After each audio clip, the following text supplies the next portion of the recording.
Welcome back to the Gentleman's Gazette in our series, Is It Worth It? Today we'll review the Louis Vuitton Weekender Keepall BANDOULIÈRE 55.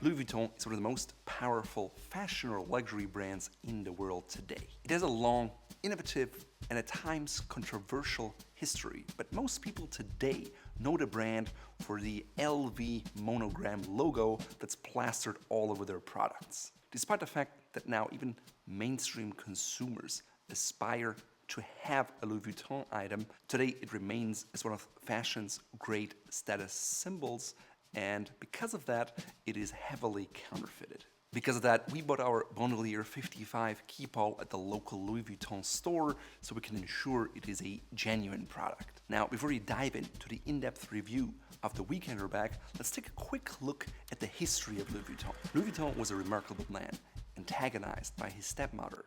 He left his small Swiss border town in France in 1835 and made his way towards Paris over the course of the next 2 years. After apprenticing for another trunk maker in Paris for 17 years, he finally opened his own store in 1854. By that time, he was also servicing royal clientele. At the time, pretty much only rich people traveled, and they had staff, so their luggage consisted of huge trunks that were carried along by those people. Mr. Vuitton innovatively created a flat-top trunk that was more easily stackable than the previously domed or round ones. He also experimented with canvas versus leather, which resulted into a lightweight trunk. Because of that level of innovation, Vuitton trunks were a big commercial success. Unfortunately, in 1870, the Vuitton atelier, along with the rest of Paris, was destroyed during the Franco-Prussian War. After successfully rebuilding the business, he launched a new line of trunks with a characteristic bright red and beige stripe, as well as a brown and a beige stripe, which became somewhat of a hallmark for Louis Vuitton trunks. Looking back, it was an early attempt to fight off imitators of his products. To keep its competitive edge, Vuitton kept innovating. In 1886, he developed a lock system with 2 spring buckles that was so effective that not even Harry Houdini could escape from it. By 1888, Vuitton's business suffered from numerous imitators, and so he came up with a checkerboard canvas that is called damier canvas, which is still around today. The purpose was to fight off other imitators. 8 years later, in 1896, Louis' son Georges created a LV pattern canvas with quatrefoils and flowers. Again, this was another attempt to prevent counterfeiting, and that same pattern is on the Keepall we reviewed today. It seems to have worked at least somewhat because by 1900, Vuitton had already 100 employees. However, it took until 1930 until the first Keepall bag was introduced for traveling by Louis Vuitton. During World War II, the House Vuitton, then run by Louis' grandson Gaston Louis Vuitton, was forced to collaborate with a Nazi regime. They actively aided the puppet government run by Marshal Philippe Pétain, and they enriched themselves by working for the Germans. Vuitton even set up a factory to create busts dedicated to Pétain. By 1959, the way people traveled changed, and so more and more smaller leather goods were introduced into the range of Louis Vuitton. In 1987, Louis Vuitton merged with champagne brand Moët & Chandon and cognac brand NSC to create the large luxury conglomerate known today as LVMH, or Louis Vuitton Moët NSC. These days, the conglomerate has revenues of around $50 billion a year, and Louis Vuitton is a high fashion brand that produces clothing, including sneakers, watches, leather goods, and accessories. It seems like they maintain workshops in France, Germany, Italy, Spain, and the US, so they have not outsourced production to low-cost countries. They're rated as the number 12th most valuable luxury brand, and they're highly profitable. Now that you know a little bit about our history, it's time for an in-depth review of the Louis Vuitton Keepall BANDOULIÈRE 55. We chose the classic color combination of the brown monogram canvas with the undyed cowhide leather accents. Essentially, you could buy the bag without the shoulder strap, but then it's just the Keepall 55. The additional shoulder strap, which costs $400, makes it a bandoulière. Frankly, the leather handles on the bag are so small that without the shoulder strap, the use is very limited because you can't even carry it over your shoulder. In the US, with a strap, it retails for $1,820 without tax, or $1,420 without the shoulder strap. If you add the tax, it gets you over $1,500 or close to $2,000 respectively. $400 for a leather shoulder strap is definitely a lot, but honestly, without it, it's just not as useful. Before we bought the bag, of course we did some research, read up on the history, and checked out their website, and they provided pathetically little information about the bag, the origins of the materials, and how it's made. So the biggest point of uncertainty for most is whether the bag is made out of leather or canvas. Many assume that this Louis Vuitton Keepall is made out of leather because it has a leather-like texture underneath the logo canvas. On their website though, they call it a canvas and not leather, so they're not trying to be deceptive about it. So how exactly is a Louis Vuitton monogram coated canvas made? Essentially, it is a fabric, and I don't even know the material of a fabric, but it is a fabric coated in PVC. It stands for polyvinyl chloride, also known as vinyl. It's the world's first most widely produced plastic polymer, and it is a very cheap material. Because of that, I wasn't surprised that the whole PVC part was not marketed or advertised on their website. If I look at the backing, it seems to be a cotton, but it also could be a nylon or polyester-cotton blend. I don't know. The only real way to figure it out would be to send it to a lab or maybe do a burn test, but we refrained from doing so. So despite the fact that such a cheap material was a little disappointing in a bag that's that expensive, the pros of the material is that it's quite lightweight, which is great for travel. The con list is a lot longer. First of all, it's a lot less expensive than leather and also less durable, and it doesn't develop as nice of a patina. General PVC or vinyl is a very pedestrian material that is used in cheap bags or a tile alternative in your kitchen. Now the Louis Vuitton Keepall doesn't feel as cheap as some other vinyl bags. At the same time, it doesn't feel as nice as a high-quality leather bag either. Worst of all, it seems that this vinyl is not really meant for traveling. When I went to their website and checked for their care instructions, I thought they were just flat out ridiculous. Beware not to scratch or rub your product against abrasive surfaces, especially the leather trim. Keep your product away from damp or humid environments. Avoid direct exposure to sunlight. Keep your product away from any direct source of heat, like radiators, car interiors overheated by the sun, etc. I mean, really? When I travel, I'm not supposed to keep my bag in the sun? I mean, how is that possible? It goes on about keeping it away from greasy substances or cologne, keeping it away from water, and keeping away from dirt and all those things that naturally happen when you travel. They also suggest to store the bag in a cotton pouch when not in use, which is fine, but overall I'm getting the feeling that this is a bag that you should really pamper and take care of, rather than a bag that you can just travel with and forget about. Another thing that surprised me was that there's actually no feet or reinforced corners that protect the vinyl coated fabric from wearing out at the edges. So it's really not a bag that's meant to put down on the floor, so that's hard when you travel. While properly taking care of the Louis Vuitton product according to those instructions may allow you to keep the beauty for years, it's also a huge pain in the butt. Now the bag isn't just all vinyl coated fabric, but it also has cowhide leather trim, as well as the handle system. So everything that is that beige color that you see on the bag is leather. They're made of what seems to be an undyed, veg-tanned cowhide of a high quality. I really like the look of the combination with this semi-translucent burgundy edge painting, which is applied throughout the bag, and the workmanship is very detail-oriented and not sloppy at all. But for a bag of that price, I would expect that. Because the leather is open pore and uncoated, it will pick up dirt, it will pick up scratches, but I think that's part of they're looking at patina for a travel piece. And so to me, that's not a downside. For some people, it may be. Next up, let's look at their double zipper, which opens or closes from both sides. It's sturdy and machined out of brass rather than injection molded. On the inside, you find a smaller zipper that is likewise machined and not injection molded.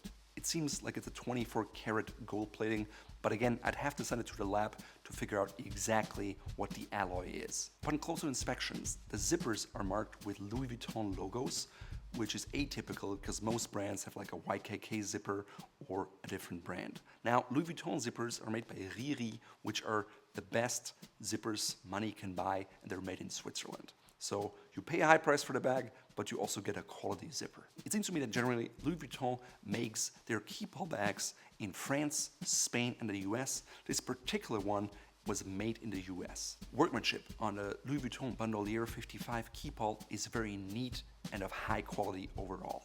The yellow contrast stitching looks nice, it's doubled up so it won't come apart, and it will likely last you for a while. It also comes with a nice leather luggage tag on the strap, and the stitch density overall is very consistent and good. There was just one area on the strap where I thought it could have been better.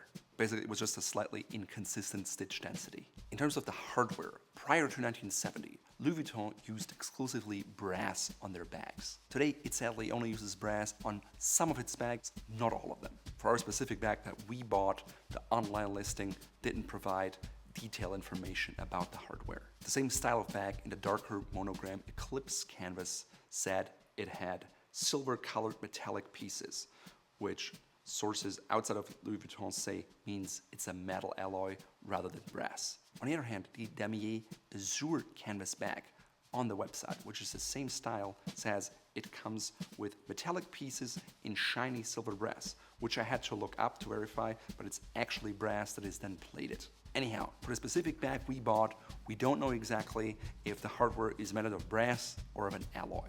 Overall, that's pretty sad if you ask me, because at that price point, I expect to know exactly where things come from and how they're made. Now, the fact whether something is brass or not aside, the gold plating here is rather inconsistent.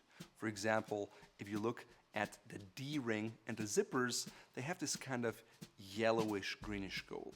If you then look at the gold of the strap, it's a lot more reddish gold, versus the lock, it's a more intense yellow gold. If you put them all together, you have two zippers, one D-ring and one lock, in 3 different gold tones. It's probably because they plate things in different facilities, but from Louis Vuitton, I would expect it to be uniform.